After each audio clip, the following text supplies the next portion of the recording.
Salut, vous écoutez The Bottlefield Show, l'émission qui décrypte l'univers des spiritueux. Je suis Ludovic Mornan, consultant et designer chez Studio Black Sounds. Et moi, c'est Frédéric Roginska, je suis distillateur, consultant et j'édite la newsletter distillnews.fr. Tout ça. Ouais. Beaucoup de casquettes, dont une sur la tête, là. Double casquette, triple casquette. Ok. Et aujourd'hui, on va parler de la réalité augmentée. L'AR, ouais. Exactement. L'AR, comme on dit quand on est un geek. Parce que effectivement, moi j'ai écrit pas mal de choses en 2020 là-dessus, 2 articles de blog notamment, et j'ai fait un podcast récemment qui parle de tous ces univers immersifs modernes. Et toi, tu es tombé sur quelques news croustillamment cool ou nul sur, Disons la réalité augmentée. Ça a refait émerger quelques trucs, ouais. Mais ouais, bah écoute, on n'a qu'à attaquer directement avec un premier exemple. Donc voilà, de réalité augmentée, comme ça ceux qui nous regardent sur Spotify ou YouTube vont voir tout de suite de quoi il s'agit. Mais j'ai un exemple tout récent, là on voit que ça a été posté il y a 4 jours par Romeo's Gin, en fait avec un QR code que tu scannes sur une nouvelle bouteille. Et voilà, ça c'est fait avec un artiste qui s'appelle Fuck Render, visiblement.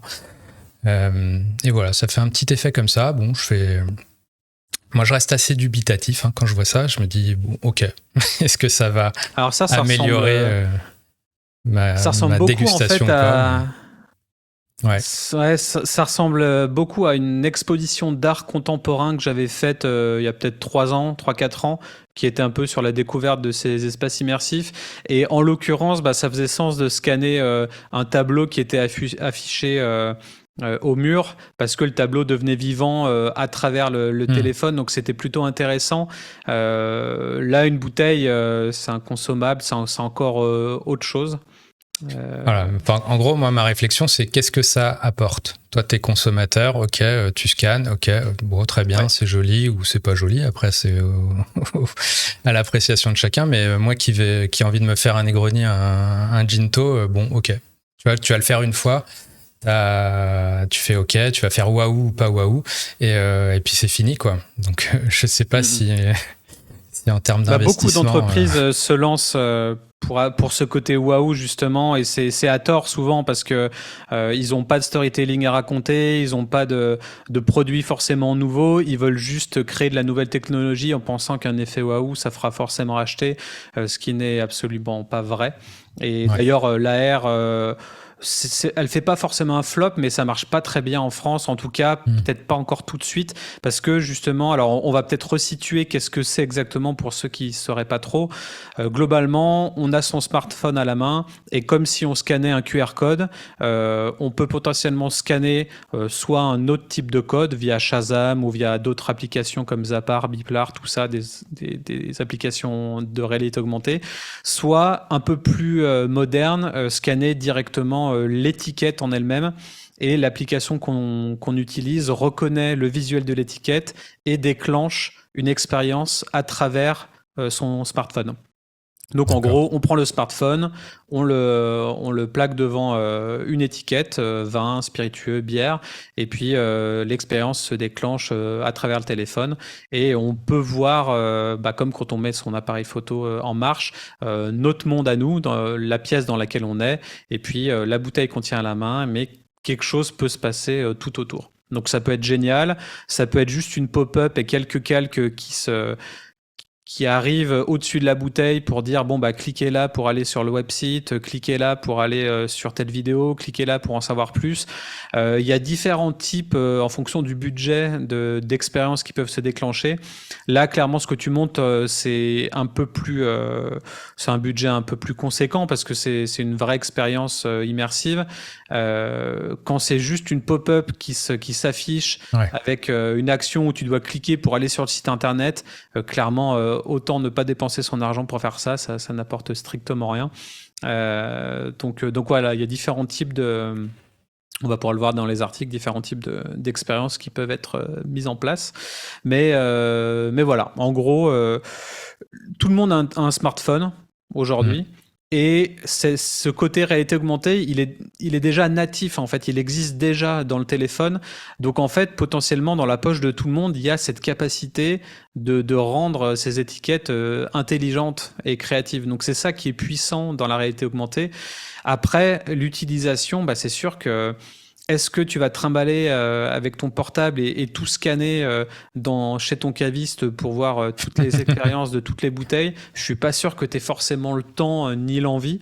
Alors, peut-être que certains le font avec Yuka, par exemple, pour savoir est-ce que ton produit est bon pour la santé ou pas, avec un score. Mais moi, je pense que pour l'instant, tant qu'on sera encore au scannage via le portable, que ça sera encore limitant. Là, il va y avoir de la réalité augmentée bientôt, où ça sera à travers des Google Glass ou des lunettes, voire même à travers des lentilles que tu mettrais directement dans les yeux pour voir un petit peu le monde différemment. Là, on serait vraiment dans ce monde où tu vois des hologrammes plus facilement, plus rapidement, tu te prends un peu moins la tête. Là, il y a toujours cette action du téléphone où tu dois scanner un truc. Et on le verra tout à l'heure quand on regardera ce 19 Crimes, justement, que certaines applications, certaines expériences sont longues à télécharger aussi.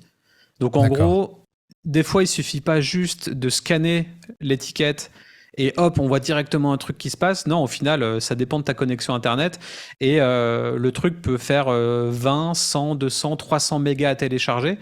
Et des fois, au final... t'as juste la flemme d'attendre que le truc soit fini téléchargé pour ensuite réappuyer, rescanner l'étiquette et voir l'expérience. Donc ça, c'est des freins aussi que le consommateur voudra sûrement pas avoir. Donc, peut-être finir la digression sur l'AR, c'est, je pense, ne serait-ce qu'un truc tout con si vous avez un téléphone Android. Vous avez Google Lens dedans. Et c'est le truc tout con, tu vas scanner, t'es à l'étranger, tu vas scanner un panneau dans la rue où tu vas scanner une étiquette au supermarché et ça va te le traduire en live sur la photo, quoi, sur l'écran directement. Ce genre de truc. Donc ça, c'est usage d'AR que je trouve pour le coup très pratique. Mais voilà. Tout ça est mis dans d'autres... ça touche toutes les industries. L'automobile, la pharmacie, le médical, tout en fait. Donc c'est ça qui est intéressant. L'éducation aussi, pour voir des fusées qui décollent sous son téléphone. Je sais pas, voir un ratio de la fusée, elle fait quelle taille par rapport à un building new-yorkais, ou ce genre de truc. Ou même pour des notices aussi, tu scannes une notice et hop, tu vas avoir un montage en 3D, un schéma qui va te dire tel boulon va dans à tel endroit, etc. Il faut visser tel ou tel truc. Il peut y avoir des notices en réalité augmentée aussi. Donc il y a des utilisations très très créatives. Et là, c'est sûr qu'on n'est plus dans les vins et spiritueux. On pourrait, mais il faudrait faire avec des recettes cocktails qui s'affichent ou des trucs comme ça. Mais ça se fait aussi. Mais alors, j'ai pas d'exemple là. Mais peut-être juste pour enchaîner, parce que je crois qu'il y a beaucoup d'exemples après. Un autre exemple que j'ai vu là récemment, c'est une campagne pour une liqueur hypnotique. Alors ça mélange de l'AR, ça mélange du métaverse. C'est limite un peu cringe. Voilà, ça qui est un rappeur que je ne connais pas malheureusement. Mais voilà, avec une histoire de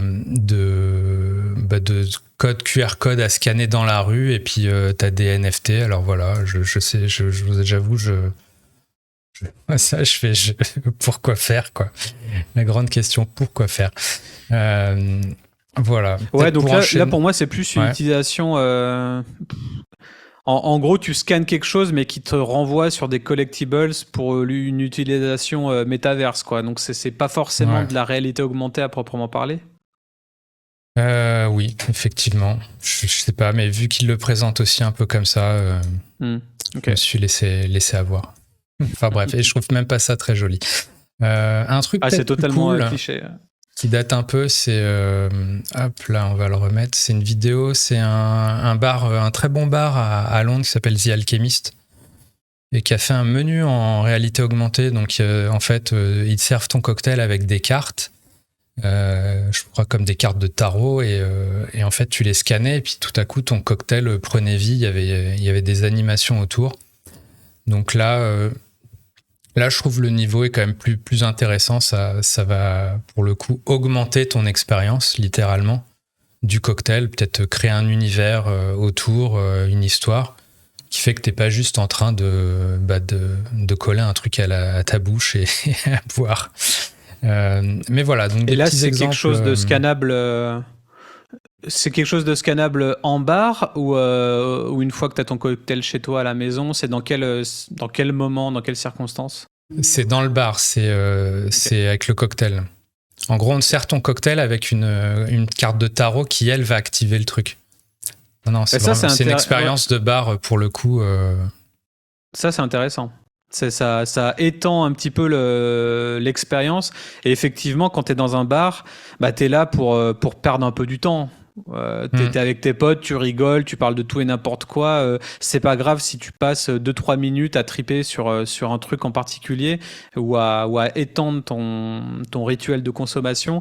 Tandis que quand t'es dans l'acte d'achat chez un caviste ou dans un supermarché, là, t'as pas que ça à foutre. Donc là, c'est plus intéressant de le faire aussi dans cet endroit-là, qui est un endroit de partage et d'innovation, etc. Mais pour moi, du coup, si on revient à la bouteille, comme on a vu avant, pour moi, ça n'a pas vocation à être scanné chez le caviste et pour t'inciter à acheter.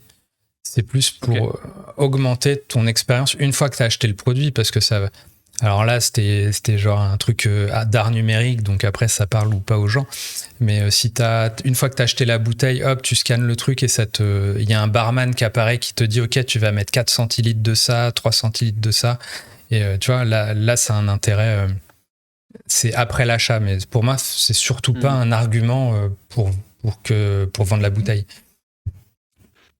Ouais, je suis un peu biaisé parce que moi j'avais vu ça sur certains blogs où justement c'était une campagne marketing dans le but de faire acheter le produit, où tu arrivais chez le caviste et sur cette bouteille-là, il y a une expérience extraordinaire, il faut absolument la faire, et puis du coup c'est incité à l'acheter pour la refaire devant tes potes après ou pour triper dans une soirée, donc ouais, il y avait plus ce côté-là, mais ouais. Pour moi, ça peut fonctionner alors si en fait, tu fais ça dans le cadre d'une animation chez un caviste. Où t'as la marque qui est présente avec un commercial, un vendeur, j'en sais rien, et qui est là pour présenter le concept et de faire déguster, comme on fait les dégustations produits chez les cavistes de temps en temps. Et là, t'as un petit plus, tu fais et en plus, sortez votre téléphone, hop, et il se passe ceci ou cela. Mais voilà, en tout cas, moi, je pense dans le tel que ça doit être pensé, faut que ça serve après l'achat. Et avant l'achat, faut simplement avoir une belle bouteille. Et si on a la possibilité de faire goûter aux gens, voilà, ça fera plus de résultats, je pense, que de mettre un QR code et d'attendre que les gens le scannent. Mais tout ça pour en venir... Peut-être que ça dépend du produit aussi. Ouais. Parce qu'au final, moi, j'avais acheté un vin 19 Crimes juste pour l'expérience. Bon, le vin coûtait peut-être 10 balles max, peut-être un peu moins. Et au final, je l'ai vraiment pas acheté pour le goût parce qu'il était ignoble. Donc, mais bon, ça, je le savais pas avant de le goûter. Mais pour le coup, je l'ai acheté pour refaire ça à la maison, pour montrer à d'autres potes, tu vois, clairement. D'accord. Quand j'étais à Melbourne. Ça veut dire qu'il y a une campagne qui précède le truc. Voilà, mais du coup, c'est un moyen de détourner en fait de... Ok, on a un produit pas terrible. Du coup, qu'est-ce qu'on peut faire pour susciter l'intérêt des gens? Donc là... Ouais. Enfin bref. Mais du coup, toi, j'ai vu que tu m'as fait découvrir après que tu avais écrit des articles sur le sujet. Et du coup, on peut dérouler ça aussi, parce que du coup, tu avais trouvé beaucoup plus d'exemples. Et pour le coup, beaucoup, je trouve, plus pertinent que ce que j'ai montré avant. Donc, je sais pas si tu veux... Ouais. Bah non, c'est sûr qu'à l'époque, alors c'était en 2020, donc ça date déjà, il y a 2 ans, c'était pendant le Covid, voire même fin 2019, où j'habitais à Melbourne, donc forcément, il y avait beaucoup plus d'innovation techno liée à tout ce qui était boissons, spiritueux, bière, etc. Et là, on peut voir Lith qui fait son expérience de réalité augmentée. Je crois que c'était pour la Saint-Patrick où en gros, tu avais une petite expérience pour ça. En fait, il y a beaucoup de gros noms du beverage qui ont fait ça juste parce qu'ils avaient le budget de le faire et pendant des événements particuliers, donc à Noël, pour la Saint-Patrick, pour telle ou telle occasion, ils se permettaient de faire ça. Donc voilà, et en gros, il disait que les brasseries ou distilleries se mettaient à la réalité augmentée pour se différencier dans les rayons, et c'était un peu ce claim de journaliste qui était marqué. C'est pour ça que dans ma tête, c'est beaucoup plus dans une action marketing de vente plus que d'expérience post-consommation. Mais je suis d'accord avec toi, c'est beaucoup mieux d'étendre cette expérience après, et de ne pas se baser uniquement sur cette technologie-là pour faire vendre. Et une fois, d'ailleurs, c'est drôle, une fois que j'avais écrit ces 2 articles, il y a énormément de gens qui m'avaient contacté pour savoir combien ça coûtait, est-ce que je le faisais. Moi, j'ai pas encore sorti mon Calvados, mais j'ai envie de le sortir directement avec un truc de réalité augmentée parce que ça va marcher, ça va faire vendre.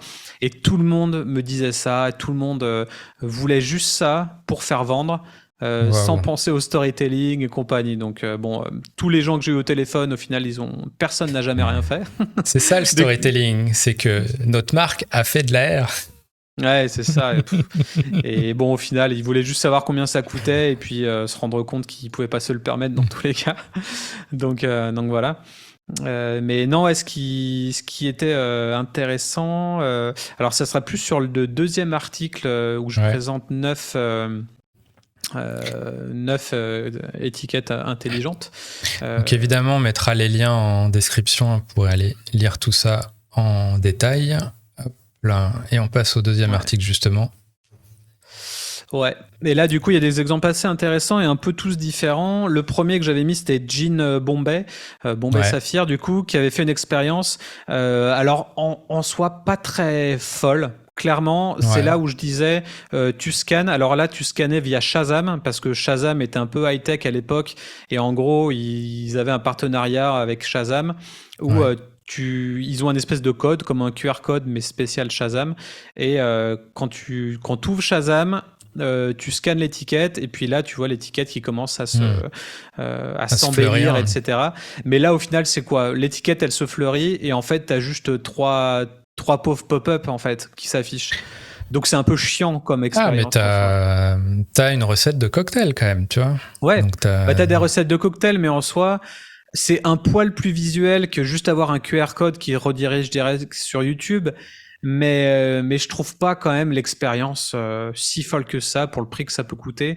Et là, j'avais appelé quelqu'un qui travaillait chez Zappar, du coup, parce que c'est un featuring avec Zappar, qui est l'application de réalité augmentée. Zappar et Shazam qui travaillaient ensemble. Et en gros, le mec m'avait dit que ça coûtait 20 000 euros minimum, 20 000 US, dollars, pour un full service qui ressemble à Bombay, par exemple. Donc 20 000. D'accord. Et entre... 20 000, c'est pour l'expérience de base. Et entre 40 et 60 K pour une expérience de type Bombay. Donc ce que vous venez de voir là à l'écran. D'accord. Donc 40 000 à 60 000 balles, juste pour afficher 3 calques visuels et une recette. Donc il faut avoir de l'argent, clairement. Alors c'est peut-être plus intéressant. Maintenant. Ce qui serait intéressant surtout de savoir, c'est au final combien de gens ont scanné le truc et ont regardé, quoi. Ouais, c'est sûr. Ça, j'ai pas ces stats. Eux peuvent l'avoir, forcément, mais... Si c'est pour 15 mecs, ça fait cher l'expérience. Ouais, c'est sûr, ouais. Donc voilà. Sachant que y a tout un univers à créer... Et moi, j'avais essayé 2-3 choses. C'est qu'à l'époque, en fait, t'as différentes choses pour créer une application AR. C'est qu'en fait, moi, j'avais essayé sur Vuforia et Unity 3D. Alors, Unity 3D, c'est le logiciel 3D dans lequel tout se fait dans le métaverse. On peut créer des jeux vidéo avec. C'est un logiciel de jeux vidéo, de création de jeux vidéo, clairement. Donc, tout ce qui est fait dans le métaverse, je crois, est fait avec ça, sauf certains métaverses, peut-être comme Decentraland, qui ont leur propre outil 3D. Mais en tout cas, beaucoup d'expériences de réalité augmentée ont été faites avec Unity 3D et Vuforia. Et j'avais essayé un délire de zombies au final où j'avais créé mon truc sur Vuforia. Et en gros, je scannais une étiquette. C'était avec mon 366 cans challenge. Et puis, quand je scannais une étiquette, on voyait un petit zombie qui sortait de la canette. Bon, c'est loin derrière. J'ai plus forcément la vidéo sous la main. Et c'était pas très bien fait non plus. C'était juste pour voir comment ça fonctionnait. Mais en tout cas, Vuforia et Unity 3D, c'était les deux logiciels utilisés pour créer ces animations-là. Donc, si autour de vous, vous avez quelqu'un qui est un artiste digital 3D qui est bon là-dedans et qui veut se faire plaisir, il a qu'à installer Vuforia et Unity 3D sur son ordi, et puis il peut vous faire une petite application comme ça. Donc, c'est pas tout le monde qui pourra internaliser ça par contre. Non, ouais, c'est sûr. Et puis après, l'appli, il faut la vendre aussi sur le Play Store ou l'Apple Store. Donc du coup, bon, ça a un coût de mettre son application en vente. Bah, je pense que c'est ça le pire en fait. C'est si en plus il y a une friction ou genre l'exemple d'avant, il faut déjà, ça se cantonne aux gens qui ont Shazam. Même si Shazam est mainstream, tout le monde n'a pas forcément Shazam à l'instant T sur son téléphone et simplement ça, d'amener quelqu'un à scanner le truc.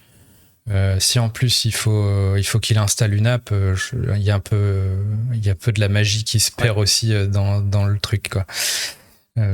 Mais bref. C'est pour ça qu'il parlait de ce qu'on appelle le web AR aussi. C'était l'idée qu'en fait, on n'ait pas besoin d'installer quoi que ce soit pour que la réalité augmentée s'active.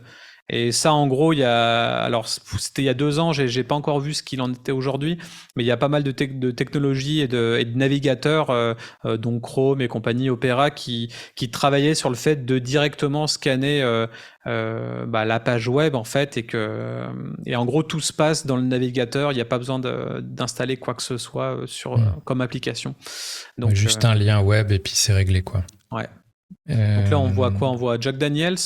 Ouais. Pareil, c'était du storytelling, c'était sympa. L'étiquette s'ouvre et on voit un univers. Elle se déplie en fait comme un espèce de jeu de plateau ou de livre pop-up, quoi. Et puis après, on avait une petite histoire avec le mec qui parle de l'histoire de Jack Daniels. Donc sympa, rigolo, 3D. On a une bonne expérience. C'est joli, ouais. Visuelle, ouais, c'est sympa. Donc voilà. Après, il y a pas mal d'exemples. Je pense qu'on va peut-être pas tous se les faire. Si vous voulez aller voir, vous irez sur le blog. Mais les plus intéressantes, c'était The Walking Dead pour moi. Donc c'était un vin, plusieurs vins qui ont été créés à l'effigie de la série The Walking Dead, qui en est à la saison 11. Ça, c'est bientôt la fin. C'est la fin, à la fin de l'année, je crois. Et là, on peut voir effectivement, on a scanné l'étiquette et au final, c'est plutôt bien fait parce qu'il y a un zombie qui sort de l'étiquette quand on scanne et après, on a. Il nous pète l'écran. Il nous pète l'écran, quoi. Et c'est plutôt bien fait, c'est ludique. Et il y en a une qui est en dessous, qui est ultime. Pour moi, c'est la meilleure. En gros, en présence d'une ou deux bouteilles, ça te fait pas la même expérience. Donc, si t'as qu'une bouteille, ça fait ce qu'on a vu avant. Si t'as 2 bouteilles côte à côte et qui reconnaît ça, en gros, t'as un personnage qui va sortir, Rick, le perso principal, qui va sortir de la bouteille, et le zombie qui va sortir de l'autre. Et ils vont avoir un duel ensemble, ils vont se battre. Donc au final, t'as les 2 vins sur ta table, et puis à travers ton téléphone, tu vois 2 petits bonshommes se battre, se fighter sur ta table à manger, et à la fin, bim, un gros splash, un peu de sang qui coule derrière. C'est vraiment cool. Et encore une fois, pour le prix, j'avais regardé, donc l'agence qui a fait ça s'appelait Tactic aux États-Unis. Et donc ils ont fait les expériences pour Walking Dead et Coca-Cola AR, et en gros c'était 200K, donc $200,000 pour réaliser une expérience de type Walking Dead, où ils avaient fait aussi Coca-Cola avec les ours. Là, ils avaient fait une expérience assez sympa autour de ça que j'ai pas sur cet article-là. Mais voilà, et il disait autrement, c'est $50,000 pour une étiquette 2D assez simple. Donc en gros, pour ce qu'on va voir un petit peu après avec 19 Crimes, du coup. Donc on peut voir typiquement les prix, une start-up ou une entreprise qui a 5 ou 10 ans, on peut pas se le permettre, clairement, voire même plus, ça dépend de si ça marche ou pas. Mais c'est vraiment un gros coup RP parce que là, pareil, je sais pas s'il y a une app en plus à choper, mais Mais bon, après, il y a peut-être Walking Dead, il y a peut-être des die-hard fans et tout, ils vont kiffer et tout, mais après, t'as payé 200K et il y a combien de personnes qui scannent le truc, quoi. Ouais, bah après, ça doit être des goodies Walking Dead pour faire marcher la série plus qu'une marque de vin qui est partenaire et qui paye elle, tu vois. Parce que t'as même eu un whisky, non, Walking Dead pour la saison 10 ou 11, t'avais relayé l'info sur oui, la newsletter. c'est The Sexton, ouais. Un Irish whisky, ouais, qui a une collab avec la série. C'est des collabs et à mon avis, ouais, c'est les producteurs de la série qui payent tout, etc. Donc après, on avait une autre expérience encore avec quelques calques, tu vois. Là aussi, c'est des calques qui arrivent par-dessus et en fonction du clic, bah, ça te met une vidéo YouTube. Rien de très fou en fait là-dedans, beaucoup moins impressionnant que Walking Dead. Mais peut-être la dernière de la page qui est la mieux, si tu scrolles un peu, ça va être celle.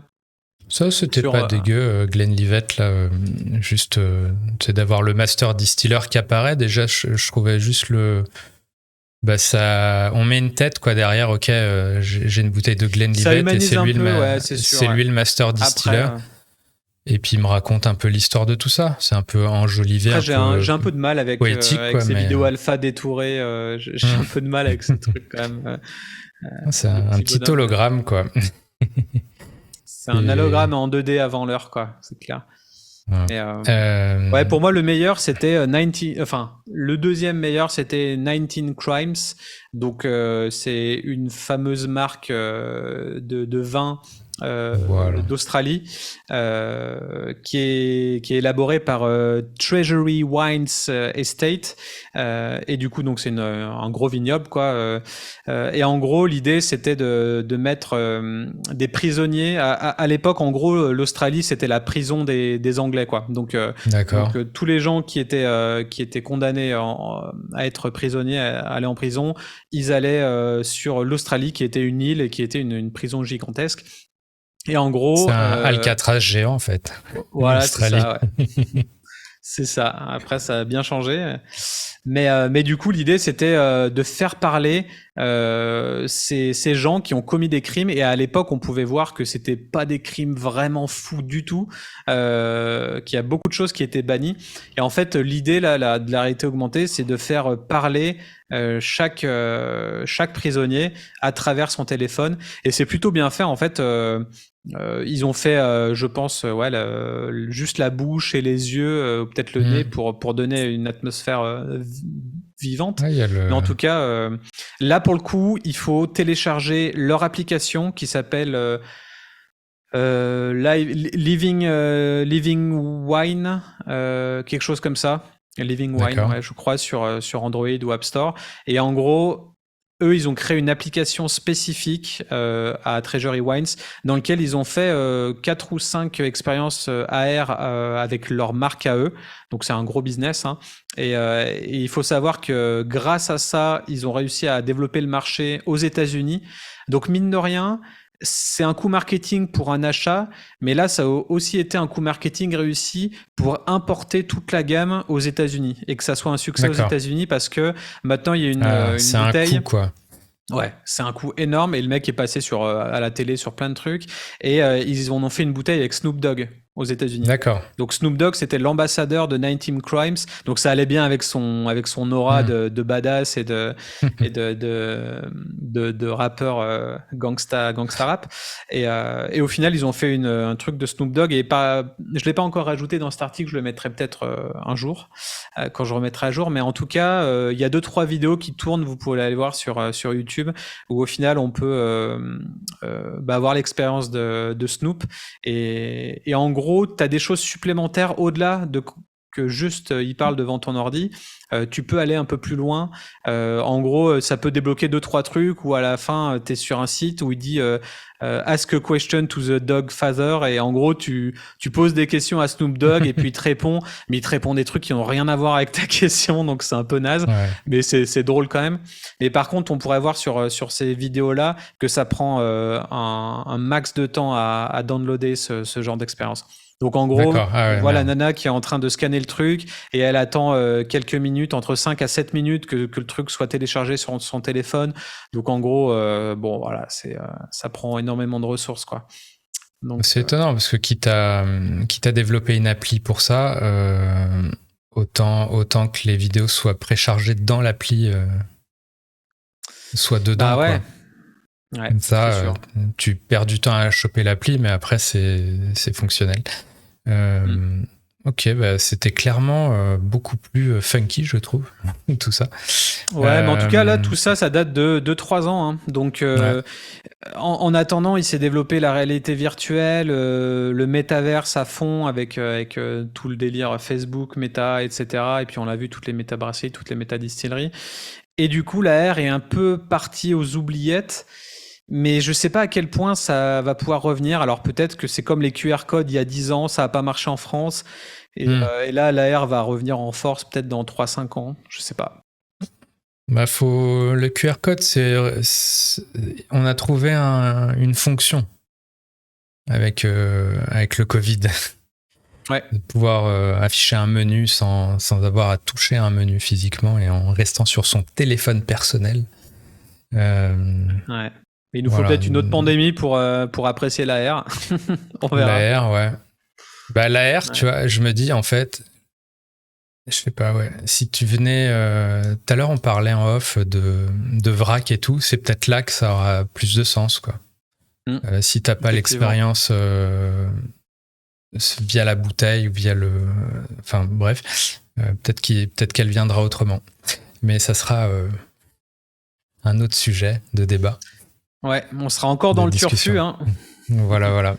En relation à notre playlist. Mais je sais pas si t'as un truc à ajouter, mais en tout cas, je sais pas. N'hésitez pas à nous dire c'est quoi votre favori là dans tout ça. Moi, clairement, effectivement, le truc avec les prisonniers, c'était très, très, très, très bien foutu.